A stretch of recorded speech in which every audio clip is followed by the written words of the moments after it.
กะไปงานนิมนต์หลวงตากอดไปเบิดนั่นแหละหอดพวกยุดอนไล่ก็เข้ามาร่วมกันไปเบิดบ่ไปตะเนนเดี๋ยวไปตีกันเลยเสียเวลาเล่นเนาะ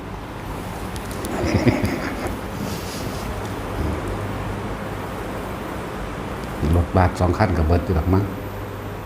หรือว่าเบิดกับไปแมงเบิด3 คันนั่นแหละนะแต่สิงบ้านยังบ้านนั่นแหละบ้านหลวงตากอดนั่นแหละจากบ้านยังพากันไปโรดบ่ไปนั่นรถคาดวะตะกะถ้าเขาแจกซ่องก็บ่ต้องเอาให้อาจารย์นู่นเลยว่าให้เอาเด้ไปงานใดก็บ่ให้เอาหน่อย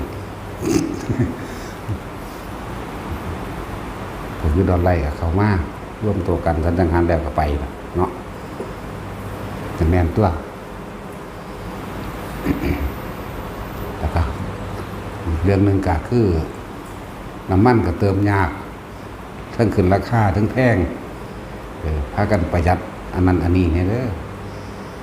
น้ำเวลาเฮาใส่พยายามอย่าลืมปิดก๊อกมันไว้ถ้ามันน้ำมันเบิดถังเฮาก็ได้ใส่ไฟฟ้าเสียบปลั๊กเปิดใส่น้ำใส่ไฟฟ้าดึงน้ำขึ้นมาใส่ถังคือเก่าแต่ว่าล่ะก็เลยว่าคือจังค่าไฟเดือนนึง35,000เด้อว่าได้หน่อยเด้ค่าไฟ35,000ค่าเน็ตนั่นนี่ใส่ในวัดนี่รวมแล้ว15,000เลยเป็น4เป็น50,000ธรรมดาได้แต่ละเดือนอันค่าใส่ใจกับแนวหมดนี่อย่าไปคิดแต่ว่าหลวงพ่อรวยเด้หลวงพ่อบ่ได้รวยเด้เบิดแล้วเลิกกันได้สิบอกให้เบิดแล้วเลิกกันบ้านใครบ้านมันอย่าลืมเด้นั่นแหละเวลาเฮาใส่น้ำใส่พวกนี้ก็เบิ่งแน่บางที่มันลืมปิดก๊อกหรือหยังก็อาบแล้วพากันเฝ้าปิดโหลดเพราะน้ำเฮาก็ต้องใส่ไฟนั่นแหละเป็นตัวดึงดูดขึ้นมาคือเก่ามาใส่ถังไว้เนาะบ่มีธุระอิหยังไปนั่นนี่บ่สำคัญ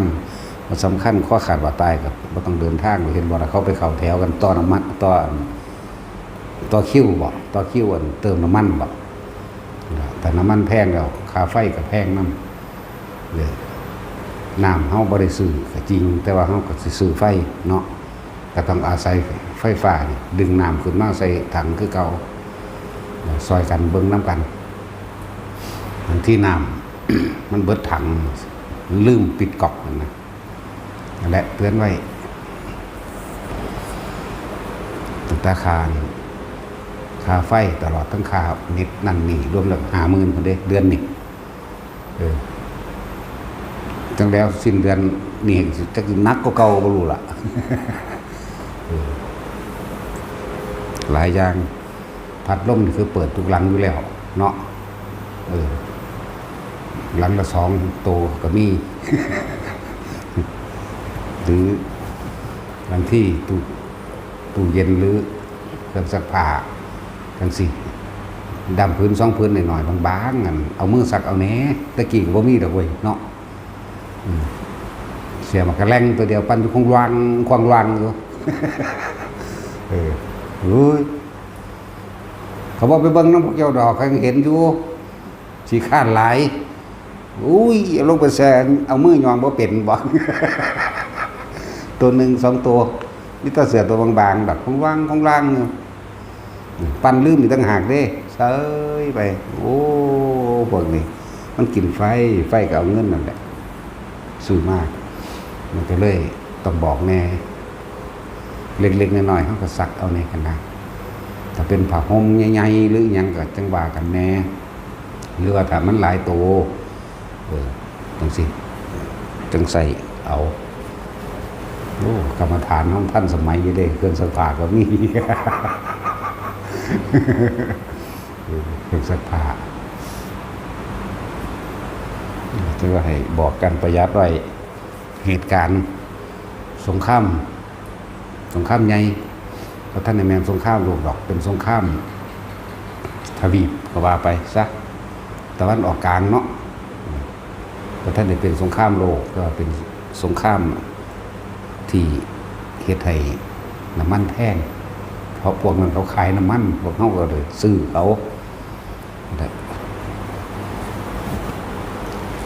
ฟังแล้วเบิ่งแล้วก็สลดใจ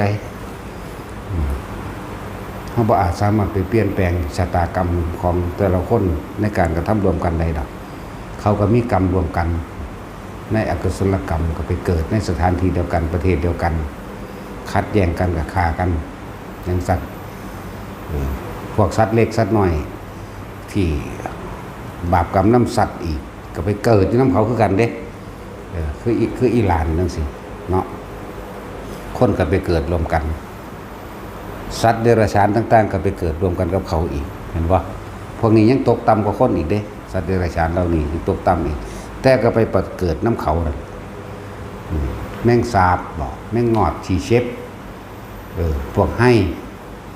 หมดดำหมดแดงปวกต่างๆสารพัดก็ไปเกิดที่เคยทำกรรมรวมกันเห็นบ่นี่เรื่องของกรรมเรื่องของธรรมนี่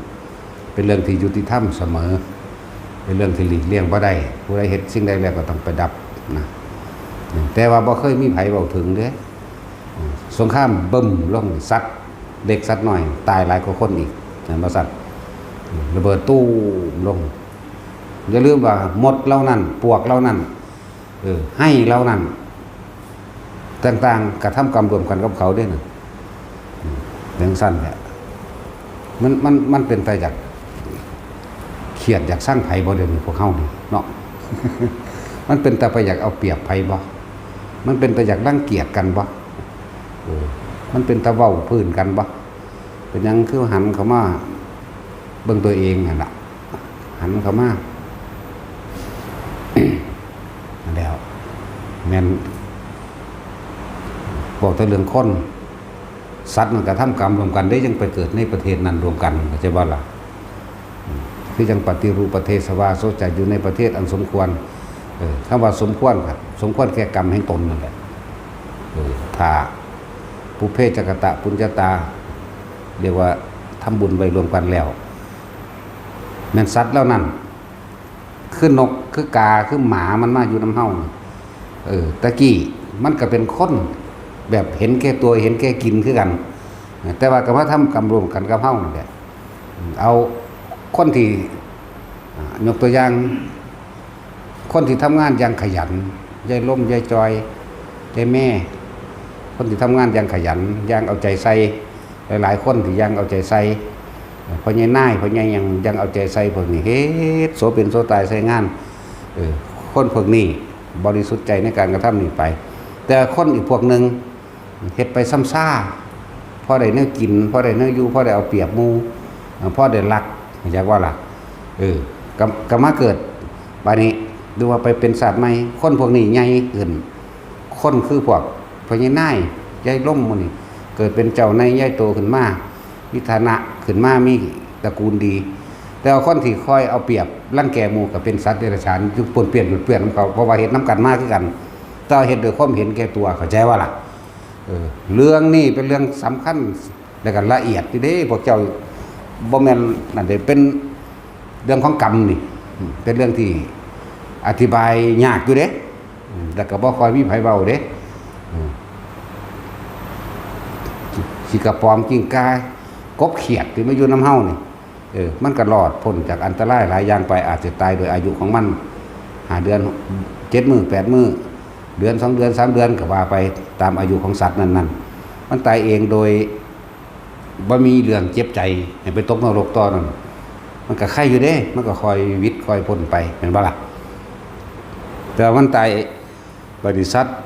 ที่ไปเกิดอยู่ในหม่องมีสงครามก็เคยทำกรรมรวมกันแบบนั้นเห็นบ่ล่ะตายโดยความเจ็บปวดโดยความร้อนโดยความใหม่โดยความถูกระเบิด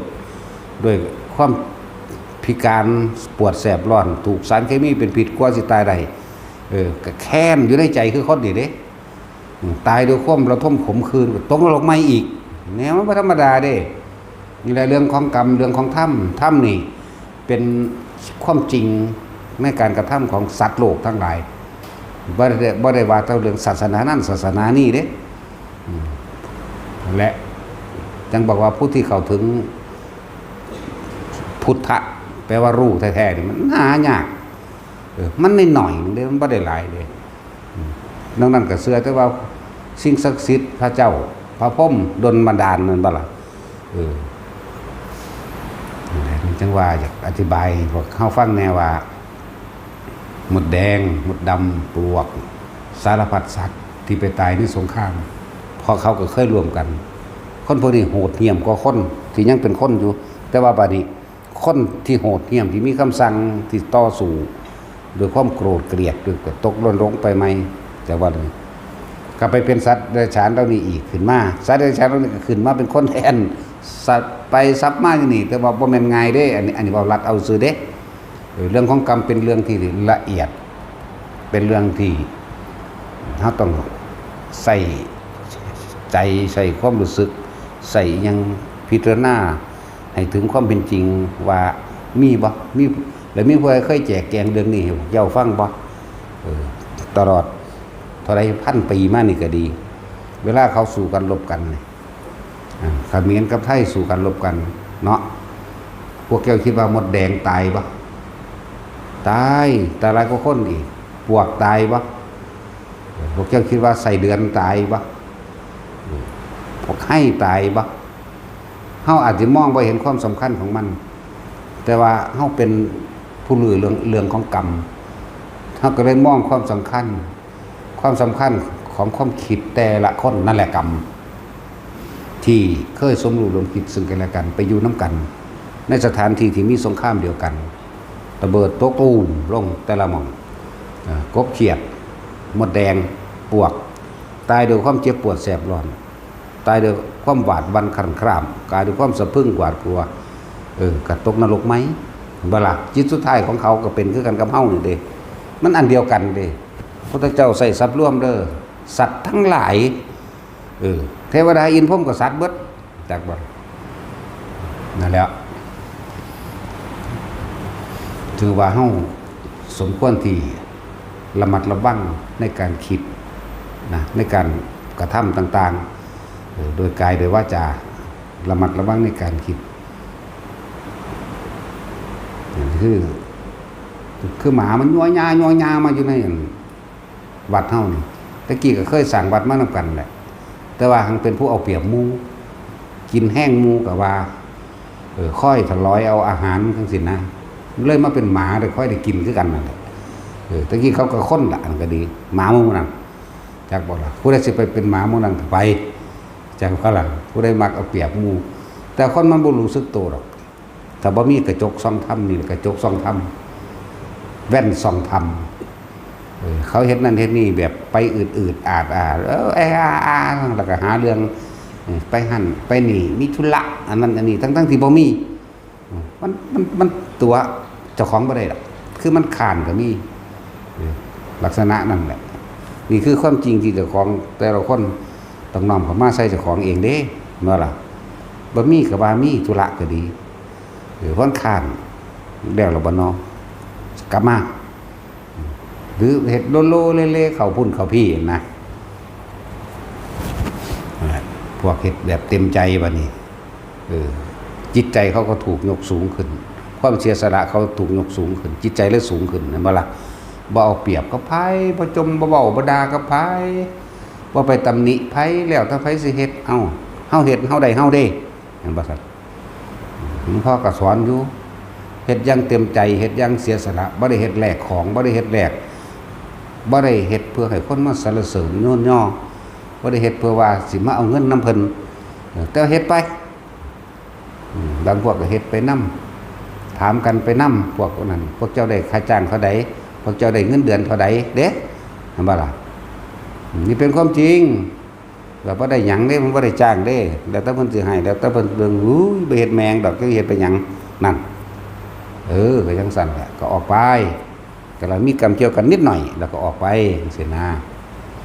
สั่นละ บางคนจังแม่นผู้ใดโลเล่มาเฮ็ดได้3 มื้อมาบอกให้เฮาไปใส่หนี้ให้โอ้ยนั่นนี่ก็มีเด้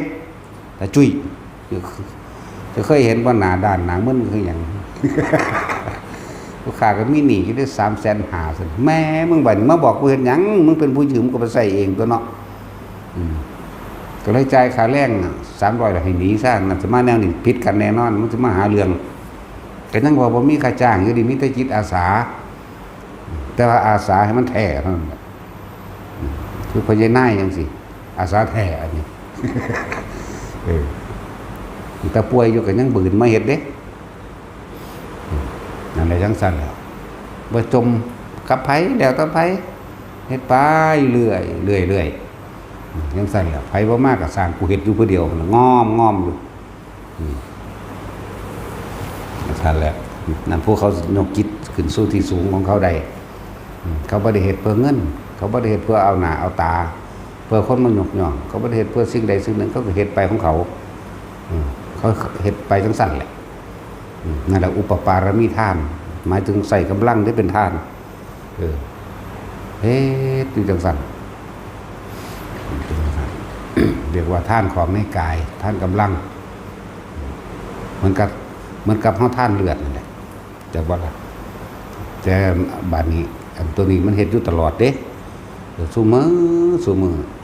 แล้วเกิดกลายเป็นวิหารทานโดยใส่อุปปารมีทานโดยกำลังกายภายในทานของสองเองเนาะเลยมีอันทรงมากหลายอย่างในความนั้นแหละแถมซ้ำบ่ได้ถูกย่องแค่เทื่อได้นี่ย่องก็ย่องจังซี่ล่ะแต่ว่าถ้าไปเห็นหน้าด่าโลดจักมันแม่นหยังเนาะแต่เลยต้นด้วยตนนั้นถึงด่าก็เลยนั่งย่อลงหัวเข้าสั่นสงหลงขึ้นจังซั่นแล้วนั่นแหละกรรมฐานนั่นแหละคนปฏิบัติธรรมบ่แม่นจำมาเว้าเข้าใจบ่เอาธรรมมาใส่ในชีวิตจริงนี่คำว่าให้ท่านแบบใดเสียสละแบบใดนั่นแหละว่าปฏิบัติธรรมบ่แม่นว่าต้องมานั่งอย่างเดียวต้องมาเดินจงกรมต้องมาสวดมนต์ต้องมาอย่างนี้อย่างเดียวนั่นแหละเรียกว่าปฏิบัติธรรมเลยเด้นั่นสละกำลังแรงกายให้เป็นทานเลยนั่นแหละปฏิบัติธรรมสละความเห็นแก่ตัวว่าซั่นก็นั่นแหละสละนั่นแหละละกิเลสตัณหาก็ดีที่บางครั้งก็บอกว่าตราบใดที่พวกเจ้าบ้าสามารถรับใส่ผู้อื่นได้โดยความเต็มใจโดยความบ่หวังสิ่งใดตอบแทนพวกเจ้าก็จะคิดว่าพวกเจ้าสิละกิเลสได้นั่นแหละว่าปฏิบัติธรรมปฏิบัติเลยอันนั้นกูว่าจักดอกมันซื่อว่าจังได๋แต่ว่ากูปฏิบัติเลยเด้ปริยัตินี่แค่เรียนจดจำไว้ซื่อๆเข้าใจป่ะบัดนี้ปฏิบัตินี่คือลงมือกระทำเลยเสียสละแรงกายตัวเองเสียสละอาหารยารักษาโรคของที่อยู่อาศัยเพิ่นก็สละของเพิ่นอยู่แล้วบัดนี้สละเข้ามาภายในเด้ในภายในก็คือบ่ได้หวงแหนกำลังเจ้าของเองบ่ย่านไผเอาเปรียบบ่หวังสิ่งใดตอบแทนพร้อมนี่เอิ้นว่าปฏิบัติธรรมเขาจะเอาตัวเองลงมารับใส่ผู้อื่นได้พวกมาอยู่ก็ว่าประตูก็บ่ดีอันนั้นก็บ่ดีอันนี้ก็บ่มีบ่เบิ่งบ่เนาะเขาเจ้าเฮ็ดบ่ได้เขาเจ้าบ่ได้จ้างเด้นะจอบถ้าจะใส่บางทีบางท้ายก็สินอนกิ่งใส่กระโดดก็บ่จักเนาะนอนกิ่งใส่เอาเด้อบอกไปจะนายข่อยสินอนงางดากไปทั้งนี้ถ้าข่อยงางดากปุ๊ลงนี่ข่อยขี่ออกได้โลดก็บอกเล่าประตูปิดบ่ได้ก็จมนั่นก็บ่จมสร้างก็จักเฮ็ดแนวใดพวกนั้นเขานี่ก็เบิ่งเขาเฮ็ดแหนมัน100หลัง200หลังโลดนี่นั่นแหละอันใดอันพอซอยเหลือตัวเองได้ก็ซอยแหนประตูบ่ปิดสนิทก็หาแนวเกาะแนวห้อยไว้ตัวเนาะอุ้ยยันไผไปข่มขืนเถอะหรือเบิ่งเสกเวกอยู่ไผก็เลยคือสิเปื่อยออกเลยจักไผจะไปข่มขืนโอ้เนาะปันว่าจะของงามหรือสิเข้าใจว่าจะของงามหรือบ่จักแบบว่าเซาใส่ออยออฟอุลันละมั้งใส่ยี่ห้อใหม่เดี๋ยวนี้ต้องกินใส่ออยออฟอุลันวัสลินหยังเวอร์ลินหยังเพิ่นว่าเดี๋ยวนี้เปลี่ยนยี่ห้อใหม่แล้วพอหลวงพ่อเว้าดูใส่ยี่ห้อใหม่แล้วยังจักซื้อวันได้ดอก นั่นแหละประหยัดเบิ่งน้ำซอยกันแต่เห็นน้ำมันไหลผิดปกติบางที่ขุดอีกหลังหนึ่งอาจจะเริ่มปิดน้ำมันมาจากถังไงน้ำถังไงมาจากใสแต่เอาไฟสูบขึ้นมาเข้าใจว่าล่ะจังสั้นตัวถังไงแท่งไง แต่มันเบิดแล้วมันก็ได้ดึงขึ้นมาใส่ไฟมากขึ้นกว่าเก่าโดยน้ำนั้นไม่ได้ใส่ประโยชน์เต็มที่ปล่อยทิ้งเห็นน้ำมันพุทธิหลังนี้ก็ดังจากเนาะนี่ก็เอิ้นกันบอกกันหลังนั้นหลังนี้หรือว่าเห็นน้ำมันไหลไปตามร่องตามห้องทั้งสิเอ้าน้ำก็มาหลายแต่มาจังใดว่ากันน้ำเบิ่งสายยางตัวแต่เฮาเบิ่งหันเบิ่งนี่เอ้าเปิดสายยางทิ่มไว้ไหลสะๆอยู่ก็มีบาดนี่อ้าวนั่นแหละอยู่แถวนั้นแน่แถวนั้นแน่แถวทางเข้ามาน่ะก็มีลืมปิดหางเตียกไปเปิดน้ำล้างมือแล้วก็ย่างไปเลยสั่นแล้วนั่นแหละบาดนี้ก็เฮาก็ได้เพิ่มไฟขึ้นไปเสียบเพิ่มมาใหม่มันไหลถิ่มเบิดถังก็มีจังว่าเบิ่งทอแตกมันหันนี่ก็เบิ่งซอยกันตัวอยู่น้ำกัน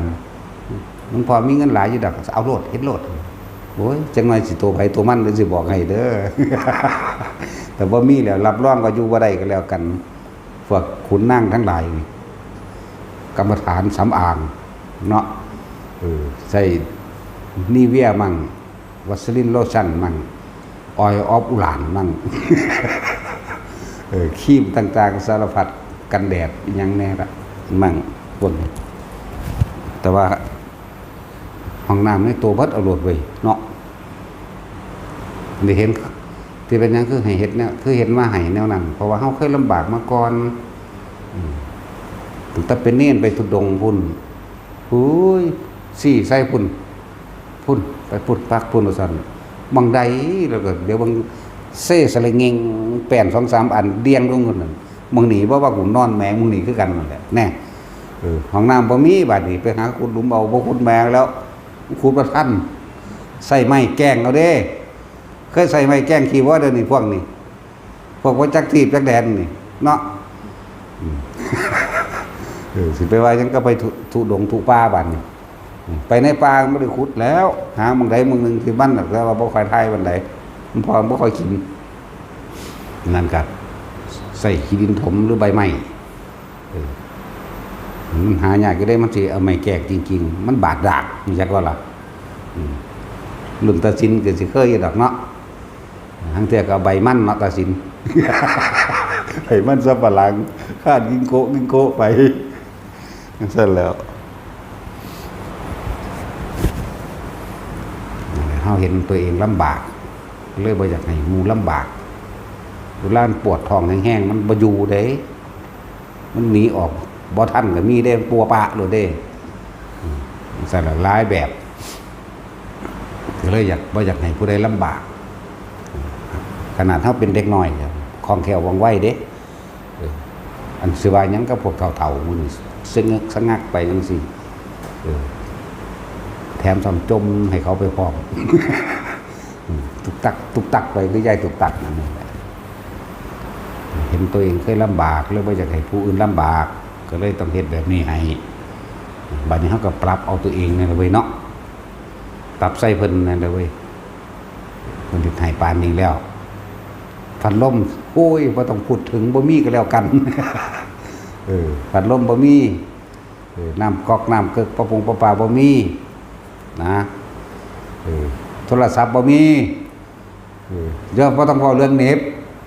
อันนี้จมฮอดเน็ตบ่มีโอ้ยพวกตายภาค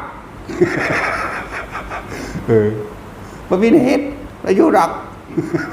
โอ้ยกูก็เงิดหลายมาเล่นเน็ตบ่ คือแล้วบ่มีเน็ตบ่มีนั่นบ่มีนี่หลายอย่างที่พวกเฮาบ่เข้าใจบ่ฮู้มีแต่ว่าเพิ่นมีเฮานี่สงเคราะห์คนจนแท้ๆเลยเด้นี่สงเคราะห์คนทุกข์คนยากแท้ๆเลยเด้เวลาบอกให้คนสละทานจังซี่พุทธบาท2 บาทเด้อเด้บ่ได้ว่าอย่างอื่นมีแต่ว่าพุทธบาท2 บาท สั่นแล้วสงเคราะห์คนทุกข์คนยากทุกข์บ่สันจังมาอยู่วัดเนาะแต่ว่าทุกข์ก็บ่มาแล้วไปก็ดี คนจนคนบ่มีมั่งเด็กน้อยลูกกำพร้ามาบวชเรียนนี่ก็มีนี่ก็กำพร้าพ่อแม่ตายแล้ว นี่แค่มันงงาเกินลูกพี่รถตาลักฟ้ามือใส่บังหมูมันได้แล้ว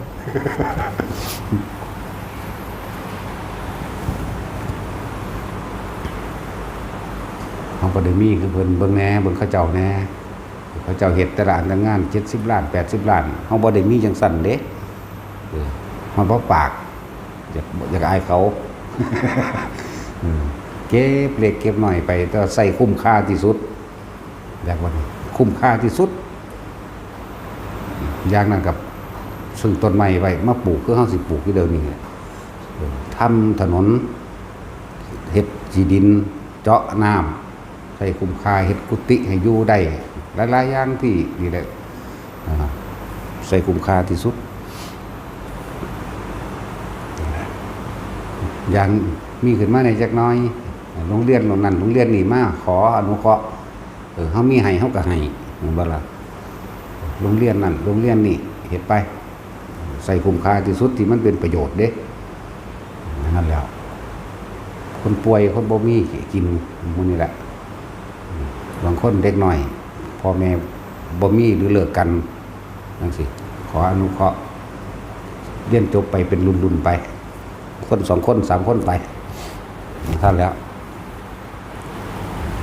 พวกเฮาอยู่ได้นี่สบายดีแล้วล่ะบ่ได้ดิ้นรนหยังอีกแต่ว่าประหยัดช่วยกันแล้วก็สำคัญคือสมานสามัคคีกันอย่าว่าให้กันอย่าตำหนิอย่าอันนั้นอันนี้หรืออย่าตั้ง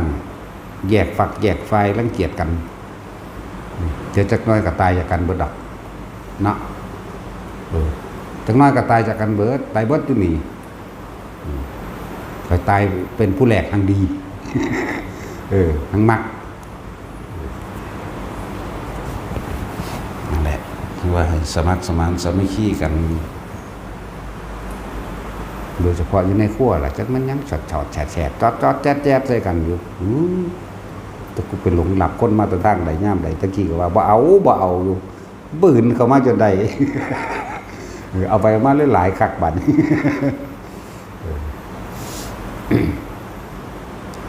ค่อยตำหนิกันนั่นนี่กัน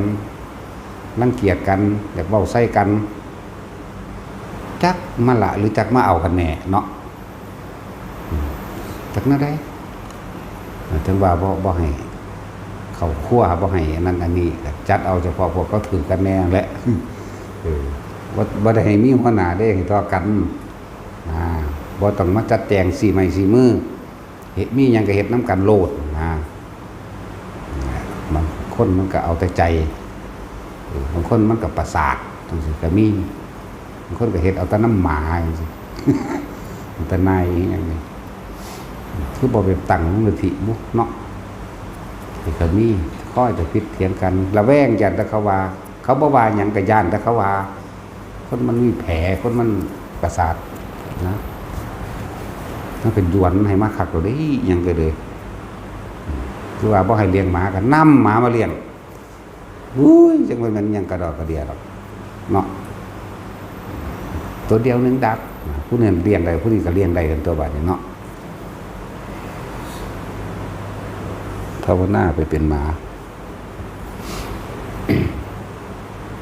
หลายอย่างก็ได้บาดนี้แต่เบิ่งเด้อมัดขึ้นหลังนั่นมัดขึ้นหลังนี่ได้บาดฝุ่นเด้อมันสิขยายพันธุ์ขึ้นหลายๆเวลามัดมันขึ้นเริ่มฝนใหม่มัดสิขึ้นมัดสิออกขยายพันธุ์ตอนนั้นมันไข่ฝังไปมันจะขยายพันธุ์ตอนนั้นเริ่มฝนใหม่เต็มเดี๋ยวจมให้กันได้บาดนี้ผู้เลี้ยงหมาก็จมบักคู่เขาเป็นประสาทพร้อมคู่ขาเขาจะแท่งเขาไปสอบประวัติเบื้องเดิมจักสำคัญส่วนใดว่าแต่ของอันนั้นอันนี้ดิคืออยากให้เขาย่างนะความจริงว่าอยากให้เขามาสู้ต่อแย่จากของแบบนี้นะอย่างมือละ3-4 เที่ยวก็มีเด้เที่ยวมาก็เลยกูดังนายมากับคนร้อยเอามาปล่อยก็มีกรรมน้ำกันนั่นแหละแต่ว่า าบ่อยากให้มันมีเกี่ยวกันอีกจังว่าล่ะนั่นแหละเบิ่งกันจักสิเว้าอันใดล่ะเธอบอกในครัวแน่กับจักแม่นอีหยังหอบเอาไผเอามันเลิกบ่ได้กินซานก็ได้เฮ็ดนึกกินในไม้ซุมื้อเอาโดดแทนที่สิเหลือหลายเนาะจักจังซั่นแหละสละบ่ได้บ่ซ้ำกินอิ่มผู้เดียวนี่แหมผู้ไปจี้เขาไข่อยู่ดอกกินทีเดียวน้ำมันเศร้านอนกับไปร้อยกินไปกินมันเราเนาะนั่นวะกลางค่ำกลางคืนก็คือกันเวลาออกไปพลเรือปีก็บอกกันแน่หามันเป็นอันนั้นอันนี้มากพวกเจ้าบ่เสียดอกวัดดังพระเกกิรู้แล้วเขาจะใส่ซื้อให้เกิดเรื่องที่วัดดังโดยดิเขาว่าแม่ซี่อันนั้นแม่ซี่นี่เป็นนั่นเป็นนี่โดยเป็นปัญหาส่วนตัวแต่ของเองไปขากันตายเอาเองเขาบอกได้ว่าพวกเจ้าได้วัดดังโดยดิเพราะว่าเขามันก็ดังอยู่แล้ววันนี้มันจะใส่ไฟกันไปอีกได้หลังจากลงไปแล้วครับบ่มียังก็จะออกไปถอกลางฟังกลางคืน4 ทุ่ม2 ทุ่ม3 ทุ่มเมื่อนั้นเป็นทั้งว่า18 นาฬิกาก็เลิกซะว่าต้องนั้นเข้าตัวต้องออกอีกดอกนะจักอยู่ว่าเขาจ้องหาวิธีเข้าหาเฮาอยู่แล้วทำลายแต่ว่ามันยังดอกมุสงกะคือกันพยายามภาวนาจะออกจากตัวเองจะออกจากลมหายใจจะออกจากความรู้สึกในกายถ้าออกแล้วสร้างความบุญไหวเพิ่มเติมเข้ามาอีกโดดเนาะจริงๆภาวนาบ่ได้มีอีหยังมากเลยอยู่กับลมหายใจอยู่กับความรู้สึกในกายแค่นี้อันที่ได้ยินได้ฟังมากปล่อยผ่านตัวพระธรรมแม่นความรู้เจ้าของเนาะปล่อยผ่านกระจำอยู่ดอกจำได้เวลาเจ้าของมาเจอกับเหตุการณ์จริงอ๋อเพิ่นให้ปล่อยผ่านก็ปล่อยผ่านยังกระสร้างหน้าถ้าอยู่ในความรู้สึกในกายอยู่ในลมหายใจได้จบแล้วบ่ต้องไปอีหยังมากมายดอกว่าอริยสัจเฮาก็รู้ฟังซุมื้อทุกคนฟังทุกสมุทัยนิโรธมรรคนี่เข้าใจเบิด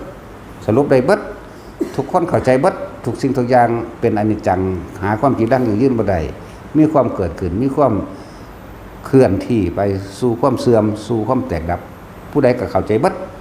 เหลือแต่ว่าเฮ็ดจังได๋สิอยู่ปัจจุบันใดแค่ลมหายใจแค่ความรู้สึกในกายอุณหภูมินี่ลมหายใจนี่เกิดความสงสัยเรื่องใดเรื่องหนึ่งขึ้นมันจะไปสรุปบ่ต้องไปสรุปกลับมาลมปั๊บมันก็ตัดขาดแล้วคำว่ากลับมาลมปั๊บความรู้สึกกลับมาปุ๊บความคิดกลับมาหาลมปั๊บมันตัดแล้วเด้งจะไปสรุปอีหยังอีกกับมันแค่นี้มันก็หยุดแล้วจักว่านั่นแหละมันก็มีหยุดคิดชั่วคราวหยุดคิดปรุงแต่งในความเป็นไปดีมีเป็นนั่นแหละบ่แม่นบ่คิดดอก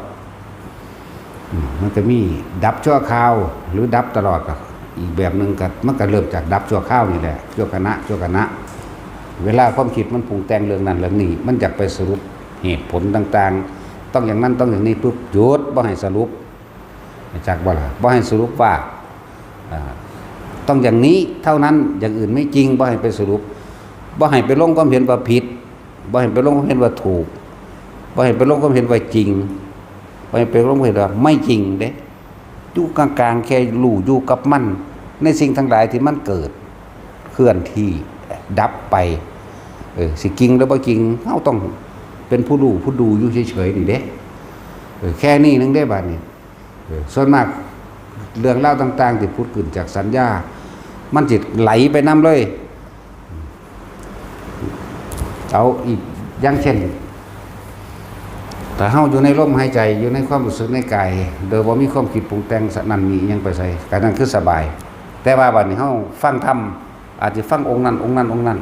เริ่มเอามาเทียบเด้เข้าใจว่าล่ะโอ้องค์นั้นเว้ายอดแท้แม่นซะบัดนี้มาเทียบเจ้าของแล้วก็อาจจะได้ยินว่าปฏิบัติผิดเอาแล้วบัดนี้ปรุงไปแล้วบัดนี้ปรุงไปเลยได้เขาเทียบคือองค์นั้นวางสันองค์นั้นวางสีได้มันปรุงไปยิ่งเขาบอกว่าอย่าไปปฏิบัติเลยทรงฌานเจริญฌานหรือเข้าฌานไม่พ้นหรอกจังซี่แม่นว่าล่ะ เอาแล้วบัดนี้ปรุงแล้วบัดนี้แล้ว ความคิดเห็นเลยอยากไปแสวงหาหม่องอื่นได้บัดนี้บ่เข้าใจบ่พวกเจ้าอย่าออกจากโตพวกเจ้าอย่าออกจากหลักอย่าออกจากฐานกายเวทนาจิตเวทนากายในแค่ความรู้สึกของตัวเองแค่นี้ที่ไปหานึกคิดปรุงแต่งไปสรุปผิดถูกสุดยอดบ่สุดยอดอีหยังนั่นคือมันไปแล้วเด้นั่นไปสร้างภพใหม่แล้วเด้นั่นและบัดนี้คนเฮาจะได้คิดตั้งธงเอาไว้แล้วใช่บ่คือตั้งใจว่ากูสิไปแล้วมันสิตักเตือนมันสิห้ามจังได๋บ่ฟังคือมันไปตั้งเอาไว้แล้วอยากหนีอย่างเดียวนั่นแหละมันเฮ็ดให้แบบทุกข์ร้อนกังวลมันเป็นแบบนั้นเด้เพราะว่ามันได้สรุปเหตุผลของเจ้าของไว้แล้วใช่บ่ความเห็นจากการได้ยินได้ฟังเข้ามาใครควรพิจารณาวะพุ่นไปตั้งไว้ว่ากูต้องไปอยู่หันกูต้องไปอยู่นั่นอยู่นี่ไปหาอาจารย์นั้นอาจารย์นี้บัดนี้สัวมาเข้ามาล่ามันสิเถียงดันไปเพราะว่ามันไปสรุปเอาไว้แล้วนะนั่นคือออกนอกตัวออกจากลมหายใจแล้วออกจากความรู้สึกในกายเจ้าของออกจากฐานแล้วไปตั้งอยู่หม่องไม้นี่จักบ่บัดนี้ไปตั้งจิตมีที่ตั้งไปตั้งวัดนั่นอาจารย์นั่นคำสอนนั่นเด้นั้นเป็นสั้นบางที่ก็สรุปเอาผลมันเลยนะทำบางอย่างพระบางองค์เพิ่นก็บางมือเพิ่นก็เทศแบบเอาเฉพาะผลมันเลยบางมือเพิ่นก็เทศบ่แม่นว่าไปจับเอาเฉพาะผลมันเด้ปล่อยวางคือเฮาว่าอยู่นี่เห็นบ่ล่ะโคเป็นตาไงแท้จะไปได้บัดนี้นั่นออกนอกโตแล้วสั้นแหละออกนอกความรู้สึกในกายเป็นจังว่าละความเห็นเมื่อบ่มีความเห็นแล้วความยินดีพอใจในเรื่องใดเรื่องหนึ่งเกิดบ่ได้มันก็ดับชั่วขณะแล้วเฮ็ดดูเฮ็ดบ่อยมากชินก็ดับตลอดทั้งตัวบัดนี้ก็รู้เท่าทันความคิดปรุงแต่งแสวงหาในความอยากได้อยากเป็นแม่นบ่ล่ะในความอยากได้อยากเป็นก็มีอารมณ์พอใจนั่นแหละเป็นที่ตั้งไว้หยุดความพอใจตัวเดียวอย่างอื่นบ่ต้องหยุดก็ได้ก็ก่อนจะเกิดความพอใจคือเกิดการคิดการคิดนี่จะมาจากสัญญาในการฟังมั่งในการเห็นมั่งแม่นบ่ล่ะ ออกนอกตัวเองไปแล้วบ่ฟังได้บัดนี้ไปแล้วส่วนมากบ่รอดเด้เป็นบ่ทัวว่ามีการฟังองค์นั้นนี่ไปแล้วก็เริ่มเปรียบเทียบแล้วก็เริ่มดูถูกจักว่าล่ะเริ่มด้อยค่าสถานที่เริ่มด้อยค่าหมู่พวกเริ่มด้อยค่าครูบาอาจารย์ไปเฮ็ดไปตามความคิดเห็นเจ้าของไปแล้วอยู่บ่ทำข้อวัดปฏิบัติบ่คงที่บ่คงเส้นคงว่าแบบว่าไปอยู่นำหม่องนึงก็เฮ็ดจังนึงไปเฮ็ดนำอีกก็เฮ็ดไป เปลี่ยนไม่ไปเรื่อยนะ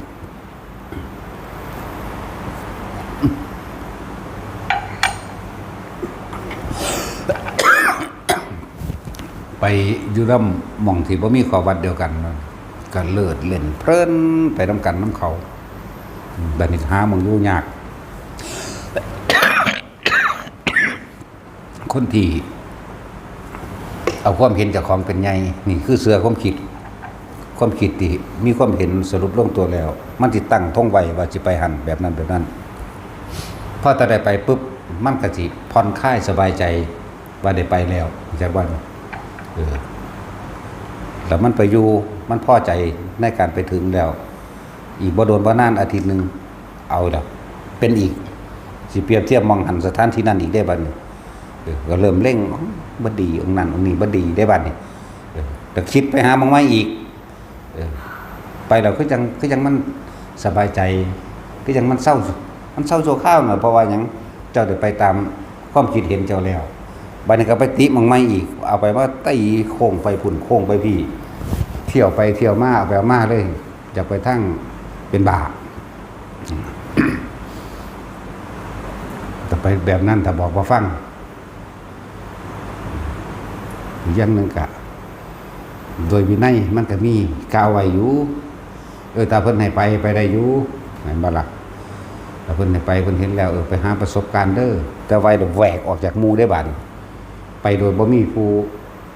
ที่มีประสบการณ์ปกครองหรือพาเฮ็ดนะต้องมีผู้มีพรรษามากจังซี่นะหรือมีประสบการณ์ในการแ แก้เวลาสภาวะปรากฏการณ์ต่างๆมันเกิดจากว่ามันสั่นแหละมันสิเสื้อเจ้าของได้บัดบอกว่าฟังเด้พวกนี้สิเสื้อเจ้าของเสื้อความคิดเจ้าของบ่ท่านในแม่นอีหยังที่พูดขึ้นมาจากสมาธิตั้งมั่นหรือเป็นอุปจาระขึ้นมาดอกส่วนมากจะเอาจากสิ่งที่ได้ยินมาเทียบกันเทียบแล้วก็คิดไปแล้วก็อยากไปเรื่อยเฮ็ดไปเรื่อยเฮ็ดไปตามความคิดนั่นแหละ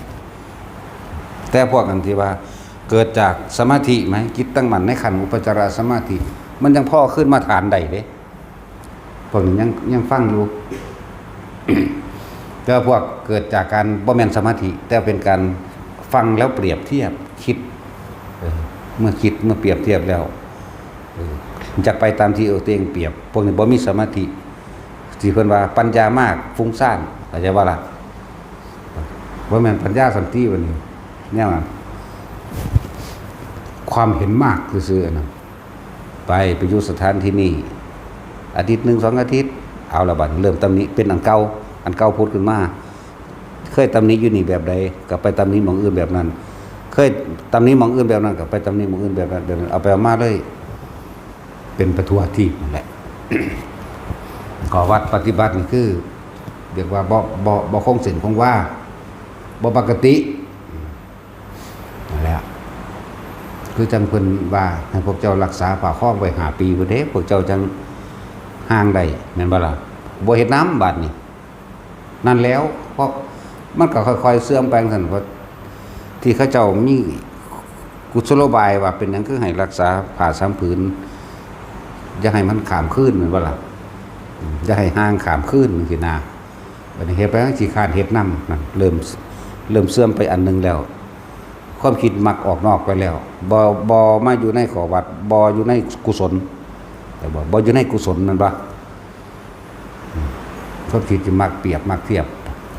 ตั้งไว้แล้วบอกยากก็ยังไปพวกนี้ไปวัดบ่ทันได้อยู่พ่อพรรษาสั่นไปเลยก็มีบัด7 มื้อไปล่ะลักไปล่ะแต่เฮาว่าจะไปก็ไปเพราะมันบ่ฟังเด้มันจะฟังความเห็นมันว่าหม่องอื่นดีกว่าแต่ไปแล้วบัดนี้ก็ไปติหม่องหันแหละหม่องที่ไปอีกแล้วก็อยากไปอีกนั่นแหละมันเสือความคิดพวกนี้สุดท้ายแล้วก็บ่รอดฟุ้งเป็นสติวิปลาสสัญญาวิปลาสก็ว่ามันกันสติวิปลาสเสือความเห็นเจ้าของพวกนี้อุ้ยละความเห็นบ่ทุกอย่างออกอยู่ซื่อๆเลยมันก็แล้วเด้ล่ะเนาะแต่ว่านี่มันอยากเถียงกันอยากไปบ่รอดแต่ซึกไปก็เป็นบ้า ถ้าได้อดได้อยู่ได้เฮ็ดตามเพิ่นก็น่าอยู่แค่กับลมอยู่แค่กับอันนี้เบิ่งก็น่าเนี่ยหูยก็ยังว่าขันติปรมังตะโปติติขาความอดทนนั่นแหมเป็นตบะอย่างยิ่งนะเป็นตบะอย่างยิ่งเป็นเครื่องข่มความคิดตัวเองเป็นเครื่องข่มไปข่มมาเดี๋ยวก็ชินเองตัวเนาะแล้วก็จังมาสัพพะปาปัสสะละอกุศลออกเพราะว่ามันข่มอยู่นี่มันก็ละอกุศลตัวนั้นน่ะมันละหนทางที่อยากไปตั้งนั้นอันนี้แล้วนั่นน่ะเป็นอกุศลละพวกนั้นจังซั่นล่ะมันตำหนิหมู่เราเด้นี่อยากไปกันบ่ล่ะแล้วมันเมื่อมันข่มได้ตัวนี้แล้วมันก็ข่มไปแล้วกุศลก็เกิดมันว่าบ่ไปคิดถึงสิ่งที่มันเป็นอกุศลนั่นแหละโดยยากอยู่หรอก2 ครั้ง 3 ครั้งบ่อยู่ได้เฮาบอกให้ไปได้บาดนี้ศึกษาโดดเด้ผู้ใดอยากศึกก็มาขอสัก3 เทื่อมันบ่อยู่แล้วนะไปบัดบางพวกก็ไปเป็นป่วยพุ่นนอนอยู่ ICU ก็มีบอกว่าฮอดจุดนั้นก่อนจังสึกแต่บ่ทนบ่อยู่ทิศจุกผู้นึงจังซั่นแล้วหลังปีใหม่กองจ้องออกไปบักหามเอ้ยเห็นบ่ไปป่วยนั่นน่ะเห็นว่าล่ะทำวิทย์ตัวนั้นตัวนี้แล้วเฮาบ่บอกเข้าใจว่ามึงสิเป็นจังซี่เด้อบ่บอกมึงเป็นเอาโลดไผสายันก็เป็นผู้ละข้างหักอีกรถส้นขากับขาหักอยู่แล้วเป็นไปทั่วจังซั่นแล้วบอกบ่ฟังโอ้ยอดเอาดำเดือนนี่บ่ได้พอเนาะนั่นแหละมีตัวอย่างอยู่ไหม ติดทุนกับปวงบ่าไปเลยแล้ว บ่าเลยเด้แบบบ่จักหยังเลยเด้เดี๋ยวนี้ก็เลยผู้นึงกัดยังละบอกบ่ฟังความบ่เข้าใจว่าเพิ่นให้หาพรรษาจังไปบ่เข้าใจว่าหาพรรษาต้องรักษาป่าคล้องบ่เข้าใจในพระวินัยเลยเฮ็ดผิดไปเลยเฮ็ดผิดไปเลยพวกเจ้าก็พ่วงไปเลยถ้าเพิ่นเห็นสมควรว่าแม่นสิบวชเดือนเดียวก็สร้างขึ้นมาไปหันนี่เด้อจังซี่เลยไปเพิ่นเบิ่งอยู่ดอกเว้ยยังก็ดีเนาะอันนี้ไปเอาเองเถียงไปแถมซ้ำว่าอาจารย์บ่รู้ซ้ำผมว่าดิโอ้ยกูบ่รู้ซ้ำมึงคือว่าล่ะ เพราะกูรู้แต่สุกเตอพ่อกูบ่รู้ซ้ำสูหรอกแต่กูรู้สึกตัวพ่อแล้วส่วนมากมันจะเป็นสั้นเด้โอ้มันบ่ฟังบ่กูเฮ็ดมา30กว่าปีแล้วเด้สูอันใดกูบ่ผ่านบ่มีเด้กูบ่เป็นบ้ากูฟังความครูบาอาจารย์แล้วก็บ่เว้ารู้ซ้ำมันนิมิตยังจังสั่นจังสี่ภาษาลับตาฝันซื่อๆเนาะมื่นตาเบิ่งทะเลอยู่เฮาก็ยังบ่ค่อยเอามาเว้าเว้าขึ้นมาแน่กับพวกอันให้คะแนนผิดให้คะแนนถูก พวกสิให้ค่าหรือด้อยค่ากับสวนกันขึ้นมาโลดปานหวังเป็นครูโลดโอ้ย พวกบ่เคยอยู่ป่าพวกปริยัติเลี้ยนมาไป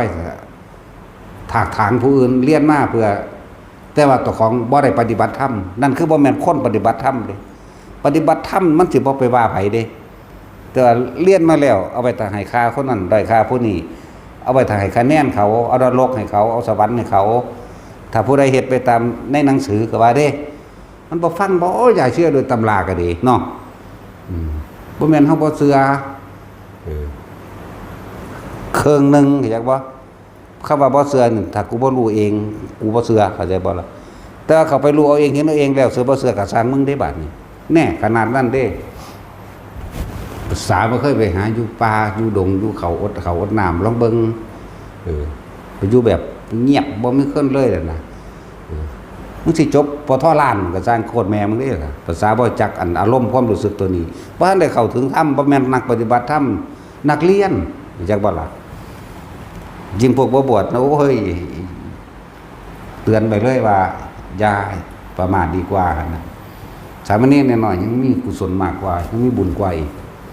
แต่ของตื่นเช้ากันมันยังแล่นเพราะว่าหากับข้าวกับน้ำให้ผัวให้เมียกินอยู่เนาะยังแล่นไปส่งลูกโรงเรียนอยู่บัดหันเข้ามาเห็นภิกษุสามเณรเสร็จนั่นนี่น่ะเอาแล้ววันนี้บื้อขึ้นแล้วสั่นแล้วสูเนียนนโมก็บ่ได้บ่เห็นแมงหยังดอกมันก็ยังมีบุญกว่าอีก นั่นแล้วบางทีนี่คิดว่ามันสิบ่ได้ดิมันบ่แม่นเด้นี่ที่จริงมันบ่อยากนั่งจักเม็ดเด้มันก็ได้อดเอาเด้นี่เห็นบ่ล่ะได้ทนได้พยายามอยู่จังซี่ล่ะเนี่ยมันจะได้อยู่2อย่างบ่ได้นี่ได้ความอดทนได้ความคมใจเจ้าของไปก็ได้ฟ้ามือสิใส่อีกบางทีปวกก็เตรียมแสไว้โรเดอร์เน้นได้บ่หยอกกันเรียกว่าก็ตีแมงโลดถ้าแม่ก็พรอยู่ก็มาตีพอตีแม่มันพร้อม เพิ่นตีกันเน้นล่ะตีแม่นแหละแบนบ่สอน ฟาดมันโลด เขาบ่ทันฮู้จักหยังก็เขียนแน่เลยถ้าเว้าตะปากก็ซื้อมันเสียงแง่มๆๆไปเด้ฟาดแมงโลด เดี๋ยวบวชมานี่ยึดโทรศัพท์เบิดให้เล่นเป็นเวลาเพราะมันบ่เครียดนั่นแล้วปล่อยให้กลางคืน4 ทุ่ม ตอนเช้าบ่ไปบิณฑบาตฟาดเบิ่งมึงสิไปอดได้ส่ำใดแต่บ่ล่ะนั่นแหละทีนี้นะโมมานั่งสิบ่แม่นได้ว่ามันคมใจมันเกรงใจมันกระยานอยู่เห็นบ่มันเลยมีความอดทนพร้อมมันเลยมีความพยายามในตัวมันเองจักย่ำใดสิเศร้ามันก็ทั้งจมไปน้ำทั้งนั่งงกงักไปน้ำแต่มันอยู่น้ำพอน้ำแม่มันฝืนมันด่ามันเถียงไปเลยเด้นั่นนี่กูเลยพอเลยแม่มึงเด้ ฟาดเลยเด้นั่นแล้วนั่นแหละว่าพวกกันไปลำไปเลี้ยนมาแล้ว แต่บ่แม่นนักปฏิบัติถ้านักปฏิบัติสิบ่ว่าไผเพิ่นเน้นย้ำอยู่โอปัญญิโกแม่นบ่ซั่นเป็นปัจจตังน้อมเข้ามาสู่ตนเห็นด้วยตนรู้ด้วยตนบ่แม่นเอาไปตัดสินคนอื่นเด้แต่เขาเว้าเรื่องลึกลับอจินไตยเนี่ยน่ะแซวหล่อเข้ามาโลดโอ้ยภาษาเชิงกันอยู่เฮือนซื่อๆก็ซอหล่อเข้ามามึงสิไปฮู้แม่มึงหยังอยู่ในถ้ำในผู้ในผาน้ำกูนั่นนั่นบ่ล่ะเริ่มจดบันทึกแล้วคำนวณแล้วบ่ต้องมองกูดีปานนั้นบ่ต้องมองว่ากูเกิดเป็นคนหลายชาติปานนั้นกูบ่ได้เป็นคนหลายชาติกูเป็น7ชาติหรือ8ชาตินี่นึงนอกนั้นกูเป็นปลาเป็นหมาบ่ต้องนั่นดอกกูเว้าของกูเองดอกเนาะมันปลากูได้พอเดือน5มึงบอกเขาสวบกินก่อน เป็นกบกูหาเรื่องเถื่อกูบ่ทันออกมาเป็นกบซ้ำเป็นหวกอยู่จังว่าล่ะ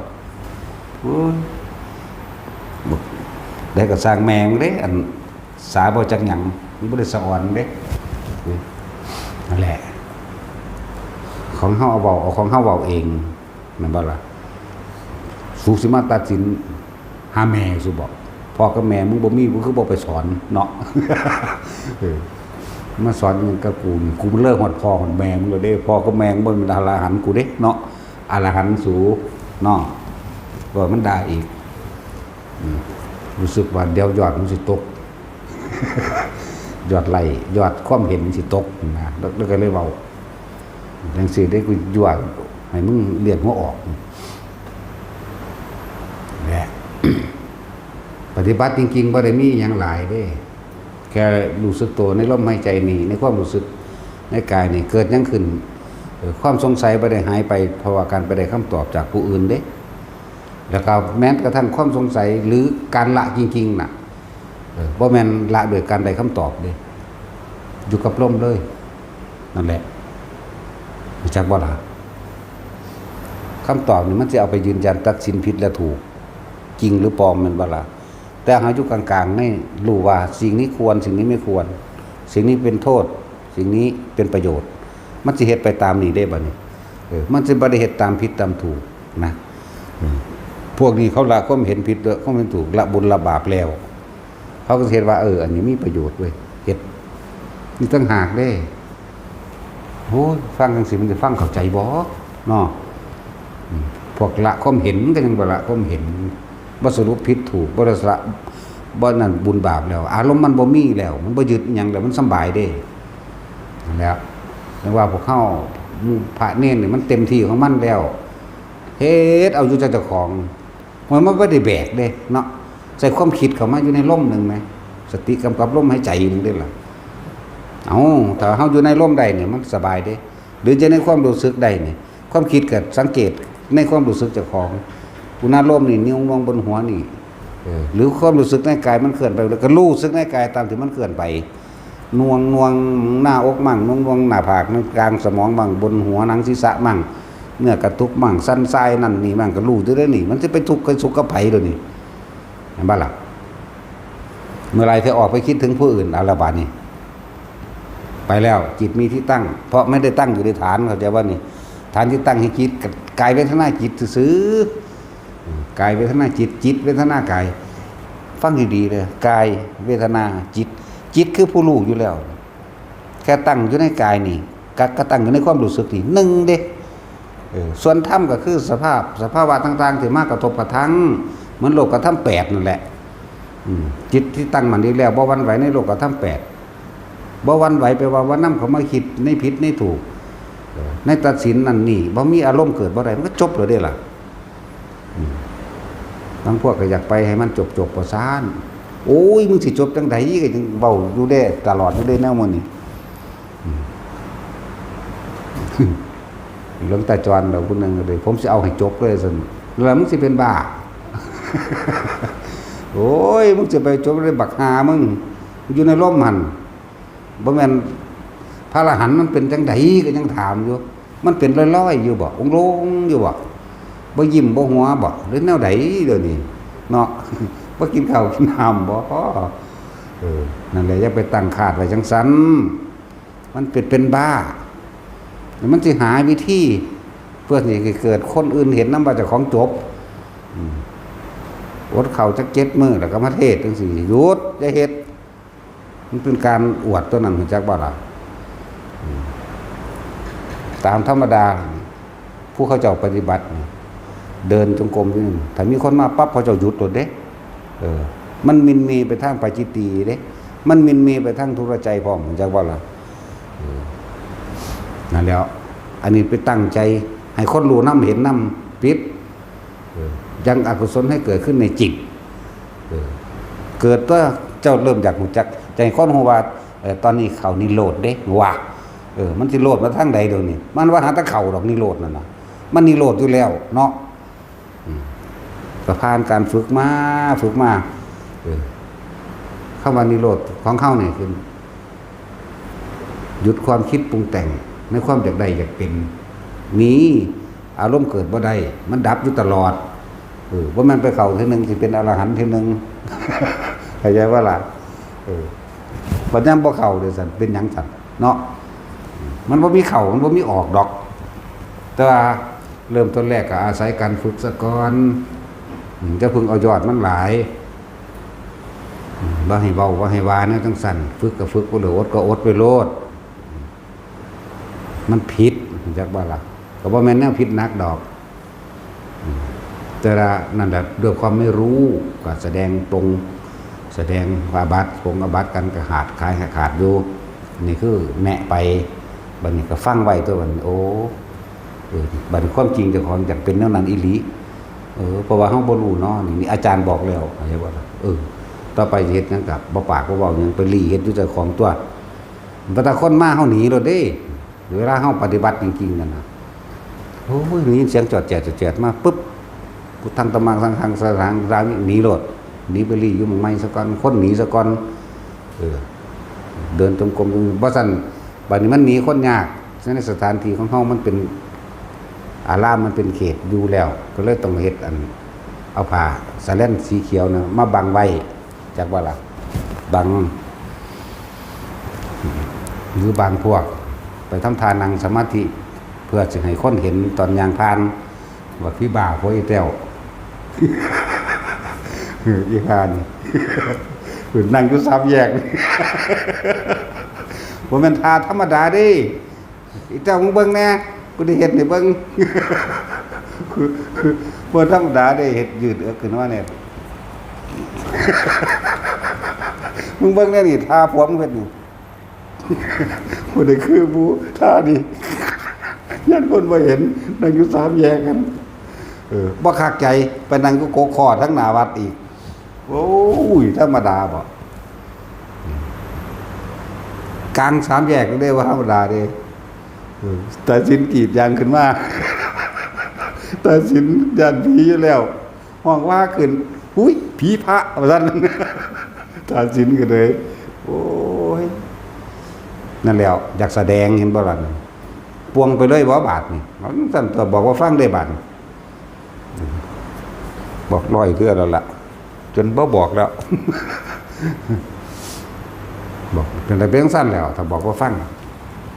ยาก็บ่กินสำบัด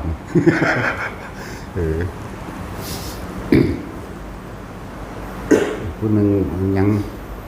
น้องพี่โกเมนสว่างได้ล่ะซึกอีกแล้วเด้นั่นน่ะก็เด้นั่นเห็นบ่ล่ะไปทั่วทีบไปอยู่หม่องนั้นน้ำหมานี่ไก่เขาบ่มีขอวัดไปก็เป็นไปนำเขาไปแล้วหนีนี่นะที่แรกตำนี้อยู่นี่ว่าบ่ดีไปพุ่นไปตำนี้อยู่พุ่นว่าบ่ดีไปพุ่นเอามากราบโค้งไปพุ่นอยู่ผู้เดียวกับหัวคือได้บาดเถียงไปทั้งแม่ทั้งลูกโอ้ยจักบ่แม่นอีหยังเฮาว่ามันเพิ่นบ่ทันให้ไปจังซั่นก็เถียงไปก็จังซั่นแล้วไปทับไปได้บาดแม่ก็บ่เข้าใจเลี้ยงลูกมาคักๆเลยลำบากคือหยังนี่ไปแล้วบาดเอ้าบ่ได้รู้จักหยังขนาดเฮาอธิบายถ้าเขาได้ตั้งหวังตั้งธงตั้งจุดหมายไว้แล้วเขาจะบ่ฟังพวกนี้จังซั่นแต่บ่ฟังก็คือไปทั้งบ่าปวงไปเลยจักว่าสุดท้ายก็สึกจ้ะบวชไม่ก็ไปบวชตัวเนาะจังซั่นแหละนี่คือเตือนบอกว่าฟังก็สร้างได้บ่แม่นกูคือเขาเด้ นาฏศิลป์ดูสิไปโอ้ถ้ามันเดินจงกรมอยู่อันเฮ็ดแนวสูงๆไว้คือจังหอนี่มันก็สิเฮ็ดได้เนาะมันผูกเสือกบ่ได้ซื่อๆโอ้นั่นแหละนั่งอยู่สามแยกคักๆนี่แหมเวลานั้นเพิ่นก็จักแสดงเลยนะโมพุทธายะอันทมน้ำลายอ้อมเป่าเสกอีบุ๊บเอาน้ำใส่กะละมังไว้ที่แถวมือจักเอามือฝักนะโมพุทธายะยะคือคำพูดโดยก็ร่อยมึงไปเบิ่งแล้วไปสิเอาอยู่หั่นแหล้วนั่นแหละพวกว่าฟังบ่แม่นเว้าให้ม่วนตลกเด้พวกบ่ฟังควมเพิ่นบอกว่าให้เฮ็ดจังซี่ก็บ่เฮ็ดเถียงว่าเฮาบ่รู้จักบ่ล่ะโอ้ยกูหังหนักกว่านั้นอีกไปน้ำหมู่น้ำพวกนั้นจะว่าได้ร้อยหนีพวกแล่นเอาดวงธรรมรับตาขึ้นต้นไม้มันขึ้นแมงไปได้จังได๋กกย่างพุ่นน่ะยามมาเช้าหินแต่ห้องเว้อเฮาก็เหลียวเบิ่งทางดินพุ่นละเบิ่งทางเทิงเอ้ามึงขึ้นไปแมงมึงจังได๋บัดดวงธรรมเอาอีกแล้วดวงหยังบ่ได้ดวงโสดาโอ้ยกูจะเอาจังได๋บัดนี้ล่ะตอกตะปูค่อยขึ้นไปเอากันบัดนี้มึงได้ดูมันจังอยู่ป่าบัดนี้ซะสิหาชาวบ้านชาวเมืองมาได้ตอกตะปูขึ้นไปกกย่างมันขึ้นไปแม่นได้จังได๋มันตะเงิดบ่ล่ะบักสูงได้บ่ได้ต่ำได้บัดนี้อีกเบิ่งนึงมือไม้จัก 2-3 มื้อเป็นอีกผู้นึงพูนครูรูอยู่ตั้งแค่แนวมันวาง9หรือ10เมตรตกนั่นน่ะเหี่ยวอันนั้นเหี่ยวน้อยๆน้ำเศร้ามันสิสงสัยมันออกจากชาติแล้วห้องอยู่โอ้ยอยู่ว่าผมแน่อยู่มันยังอีกเนาะบัดนี้โอ้บักฮาที่เอาอีกแล้วมีเบิดแล้วเอาไปมาบ่ไหวป่ะเดี๋ยวเขาสิหาว่าควบนั้นควบนี้กูขาอีกหนีดีกว่าหลักหนีกันขึ้นหนีผู้เดียวไปเลยตัวย่างเลยตลอดคืนนึงโอ้เดี๋ยวหลายกิโลอยู่เด้บ่ได้มีไฟคือเดี๋ยวนี้เด้ม่นไปเลยเด้จับลมหายใจหรือจับความรู้สึกในกายแล้วม่นไปเลยลูกปุกปักไปเลยสั้นแล้วนั่นแหละแต่ว่ามันหลายอย่างแล้วที่หูสู่ส้นมาบางอย่างบ่มีทางลงก็คือปีนลงไปทำเหวกับปีนได้ว่าถ้ามีเครือใหม่หรือกกใหม่หรือว่าโดดอึบใส่จนหลุดลงไปเลยก็มีเด้วันก็สั่นสิเว้าเป้งปังไปจังซี่บ่สะออนแมงไปเลยตายมาหลายเทื่อแล้วตัวนั่นแหละเอาสบายท่าน